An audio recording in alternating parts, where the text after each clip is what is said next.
नमस्कार। तो कैसे आप? और आज हम दो चीज़ों के ऊपर बात करने वाले हैं। एक तो आईएसएल का मैच और दूसरा हमारी इंडिया अंडर 20 टीम का परफॉर्मेंस। क्योंकि आपने देखा है कि भाई जहां हम डायरेक्टली इजीली क्वालिफाई कर सकते थे, मतलब हमको डिपेंड होना पड़ रहा है कि अदर टीम्स जो है ड्रॉ करे, अदर टीम्स मैचेस लूज करे, देन वी विल क्वालिफाई। और आपको पता है कि इस बार जो है सबसे इजी चांस था कि हम क्वालिफाई कर सकते थे। मतलब कि हमको लाओस मंगोलिया को अच्छे गोल मार्जिन से बीट करना था, ईरान को या तो बीट करना था या फिर ड्रॉ करना था, और सब कुछ ऑल सेट था। लेकिन हमने क्या किया? मतलब आप ये सोचिए कि गोल डिफरेंस सही नहीं होने की वजह से आप देखिए 6 पॉइंट के साथ भी टीम्स क्वालिफाई हो रही है, बट गोल डिफरेंस हमारा कितना? +4। और सेम टाइम पे आप देखिए कि ईरान का गोल डिफरेंस आप देख लो। भाई ईरान ने मंगोलिया पे और लाओस पे दोनों पे 8-8 गोल मारे और हमारे अगेंस्ट वो 1-0 जो है उन्होंने विन किया है। इसका मतलब क्या है कि हम भी लाओस मंगोलिया पे आराम से बहुत ज़्यादा गोल मार्जिन की विक्ट्री कर सकते थे। बट हमने क्या किया? हमने भाई 4-1 मंगोलिया एंड लाओस के अगेंस्ट 2-0। और अगर आपने मैच देखा होगा तो आपने ये देखा होगा कि भाई हम 10+ गोल्स मार सकते थे लाओस पे। और मंगोलिया वाला मैच हम देख तो नहीं पाए, तो इसका मतलब ये भी था कि मंगोलिया पे भी हमको 8 से 10 गोल मारना था। और सिंपल था, हम सीधे क्वालिफाई करते। क्योंकि आपको ये भी बताना चाहूंगा कि लाओस ने भाई मंगोलिया पे 6-0 विन किया है। लाओस ने मंगोलिया पर, हमने मंगोलिया पे भाई 4-1 विन किया है। तो यहाँ पर सीधा सीधा ये नजर आता है कि इंडियन फुटबॉल या हमारी इंडिया की टीम्स कुछ इस तरह से है कि हमको सोने का कटोरा देंगे तो भी हम मांगेंगे भीख। ये स्थिति है हमारी कि मतलब सबसे हलवा था इस बार का क्वालिफिकेशन। और मैंने ये भी सोच रखा था पहले से कि भाई मतलब हम क्वालिफाई कर सकते, भाई दिक्कत नहीं है इस बार। लेकिन थोड़ी सी देखिए, थोड़ी सी उम्मीद तो इन्होंने तभी हमारी कम कर दी थी जब सैफ कप का फाइनल भी नहीं पहुंच पाए। और दूसरा इन्होंने यहाँ उम्मीदें हमारी पूरी बिखरा दी है। तो अभी जो हम बोलते हैं ना कि भाई इंडिया क्वालिफाई नहीं कर पाती, इंडिया जो है वो ये नहीं कर पाती है। भाई आप ये सोचिए कि एएफसी के साइड से इतना इजी रोड मैप दिया गया कि भाई ये लो, आपको इजीली क्वालिफाई करवा रहे हैं, लेकिन हम फिर भी नहीं कर पा रहे। तो अब बताइए अब क्या करें? सिंपल ये है, हमारे प्लेयर्स, मतलब आपने देखा गेम, कैसा गेम खेल रहे थे हम। इतना सेल्फिश प्ले लग रहा था, जैसे हर प्लेयर अपना गेम खेलने की कोशिश कर रहा है। क्योंकि हम एक ही मैच देख पाए हैं ढंग से, ये लाओस के अगेंस्ट वाला। इसलिए हम ओवरऑल, हम पूरे टूर्नामेंट जो खेला है, ये क्वालिफायर्स, इसमें क्या आउटकम इसका निकलेगा हम उसके ऊपर डिस्कस नहीं कर पाएंगे। क्योंकि हम देख नहीं पाए मैच, क्योंकि हमारे पास फैसिलिटीज ही नहीं थी। तो अभी एक मैच को देख के हम यही बता सकते हैं कि काफी सेल्फिश प्ले, एक टीम गेम टाइप का, टीम केमिस्ट्री जो दिखना चाहिए, टीम कॉम्बिनेशन, वो दिखा नहीं है। तो यहाँ पे कोचिंग फेलियर भी मैं कह सकता हूँ, प्लस प्लेयर्स के अंदर मुझे वो थोड़ा, मैं कह सकता हूँ यार कि पेट्रियोटिज्म की कमी नजर आती है मुझे, पता नहीं क्यों। अगर, क्योंकि आप देखिए 2-0 से जीत रहे हम, hunger, where is the hunger inside our players? वो नहीं है ना। तो आपके क्या थॉट्स है इस अंडर 20 क्वालिफायर्स को लेके? देखिए अभी जब तक मैं वीडियो बना रहा हूँ तब तक क्वालिफिकेशन का रिजल्ट मुझे नहीं पता है। लेकिन मे बी क्वालिफाई हो जाए, नहीं हो पाए, वो मुझे नहीं पता। लेकिन ये मैं कह सकता हूँ कि ओवरऑल हम क्वालिफाई कर सकते थे बहुत ही आराम से, मतलब आराम से। लेकिन हम नहीं कर रहे, आराम वाला क्वालिफाई नहीं कर रहे। हम डिपेंड हो रहे हैं दूसरी कंट्रीज पे कि भाई वो बीट हो जाए या वो ड्रॉ कर ले या कुछ ऐसा हो जाए। इसके ऊपर मैं आपके थॉट्स जानना चाहूंगा। अब इसके बाद मैं बात करूंगा north east United versus Kerala blasters, जो कि एक बहुत ही रोमांचक मैच था। क्योंकि नॉर्थ ईस्ट के होम में था उनका पहला मैच। और जैसा कि एक्सपेक्टेड था कि भाई नॉर्थ ईस्ट के जो फैंस थोड़े से निराश चल रहे हैं वो वापस आएंगे, बिकॉज इस बार नॉर्थ ईस्ट यूनाइटेड ने फैंस को खुश करने की एक वजह दी थी, डूरंड कप विनर। और हमने वो चीज़ देखी कि फैंस आए एंड काफ़ी इंजॉय भी किया फैंस ने। अब हम करते हैं मैच की बात। तो ये मैच ड्रॉ रहा 1-1। और नॉर्थ ईस्ट के लिए अच्छी बात ये रही कि भाई 1-1 ड्रॉ हुआ। क्यों? क्योंकि वो 10 मैन डाउन चले गए थे एंड उन्होंने स्कोर नहीं करने दिया, और भाई मिस भी की केरला ब्लास्टर्स ने। तो लकीली मैं कह सकता हूँ कि लक था अच्छा। लेकिन मैं ये भी कहूंगा कि उन्होंने खुद भी मिस किए भाई, इसलिए दोनों ही पहलू पे मैं जाना चाहूंगा कि उन्होंने भी मिस किए और केरला ब्लास्टर्स ने मिस किए। और देखिए गेम बहुत ज़्यादा वन साइडेड नहीं था, इक्वल था। और देखिए इस गेम में आप मिडफील्ड बैटल टाइप का कुछ आपको देखने को नहीं मिला होगा, क्योंकि एक्चुअली में दोनों ही टीम्स उतना मिडफील्ड से गेम बनाती नहीं है। आप देखिए यहाँ पर अगर आप देखें तो अटैकिंग मिडफील्डर जैसा कोई रोल उतना यूज होता नहीं है दोनों ही टीम्स में। आपने देखा जैसे यहाँ पर फाल्गुनी सिंह खेल रहे थे, लेकिन उतना इनका इम्पैक्ट जो होना चाहिए वो दिखा नहीं।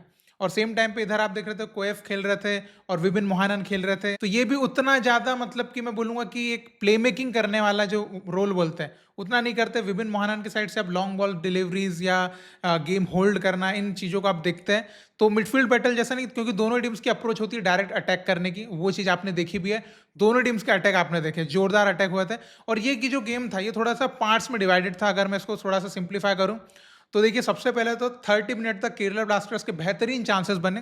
देन जो ड्रिंक ब्रेक हुआ उसके बाद 30 का 45 तक जो जिस तरह का पता नहीं बेनाली ने क्या जो है वो टीम टॉक किया था उतने से ड्रिंक ब्रेक में, भाई मतलब जो 30 के बाद जो 45 तक टीम खेली नॉर्थ ईस्ट, खतरनाक। और वहां पर मैं कह सकता हूं कि भाई गुलेरमो के पास सबसे बेस्ट चांस था, जितिन के पास बहुत जो वॉली उन्होंने मारी थी बहुत ही शानदार चांस था, और ऐसे 2-3 चांसेस बहुत ही कमाल के बने थे।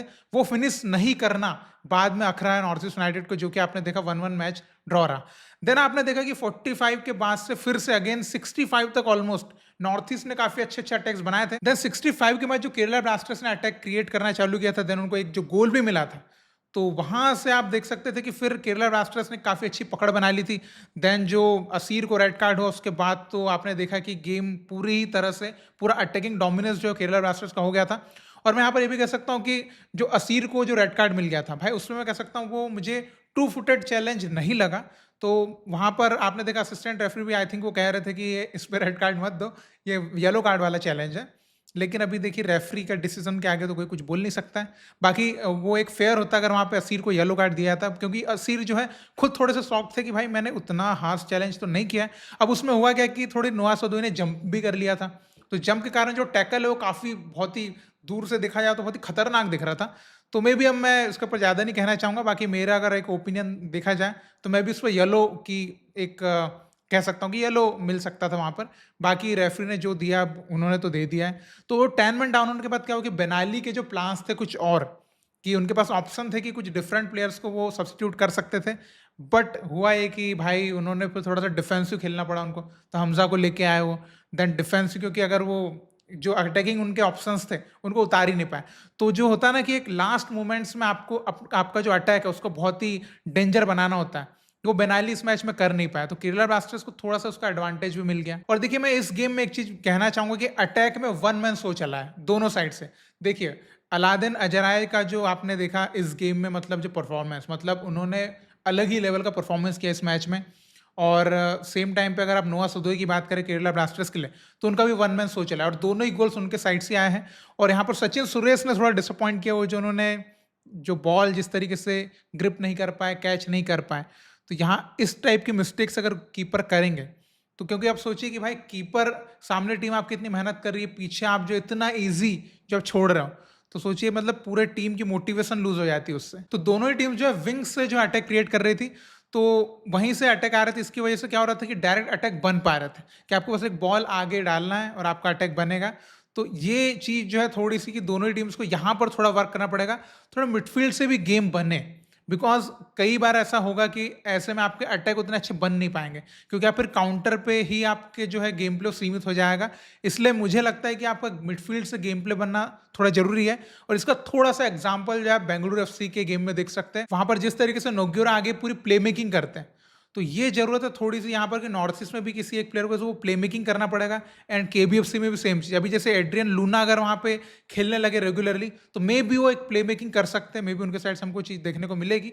बाकी अभी तो मतलब इन दोनों टीम्स में वो चीज मुझे थोड़ी सी नजर नहीं आ रही है, जो मैं कहीं ना कहीं एक वीकनेस भी समझता हूँ। क्योंकि जब आप एक अच्छी टीम के अगेंस्ट खेलेंगे ना, तो ये चीज से आप बहुत मार खाएंगे, क्योंकि अगली जो टीम रहेगी वहीं से बहुत अच्छे अटैक जो है बनाएगी। और देखिए मैं एक प्लेयर है जिनके गोल की बहुत इंतजार कर रहा हूँ, मतलब भाई आईएसएल में, हालांकि डूरांड कप में मार चुके हैं, मैं गुलेरमो के गोल का इंतजार कर रहा हूँ। बिकॉज वो एक ऐसा प्लेयर है भाई जो आगे मैं ये कह सकता हूं कि भले आप उनको ये ना देखें कि गोल मारे नहीं मार रहे, लेकिन जिस तरीके से वो अपना प्रेजेंस क्रिएट करते हैं डी बॉक्स में, तो अलाउद्दीन हो गया, जितिन एमएस हो गया, इस टाइप के प्लेयर्स को जो है डायरेक्टली इनसाइड द बॉक्स जाने का मौका भी मिल पाता है और गोल मारने के मौके मिल पाते हैं, क्योंकि वो प्लेयर जो है डिफेंस को थोड़ा सा वहां पर बिजी रखता है। तो इसलिए मैं चाहता हूं कि भाई गुलेरमो के साइड से हमको गोल देखने को मिले, क्योंकि जिस तरीके से उन्होंने डूरांड कप में शुरुआत करी थी, तभी एक्सपेक्टेशन उनसे यही थी कि भाई आईएसएल में भी वो ताबड़तोड़ परफॉर्मेंस करेंगे। हालांकि परफॉर्मेंस वो अच्छा कर रहे हैं, बट स्कोरिंग नहीं हो पा रही उनकी साइड से, तो वो मैं चाहता हूँ।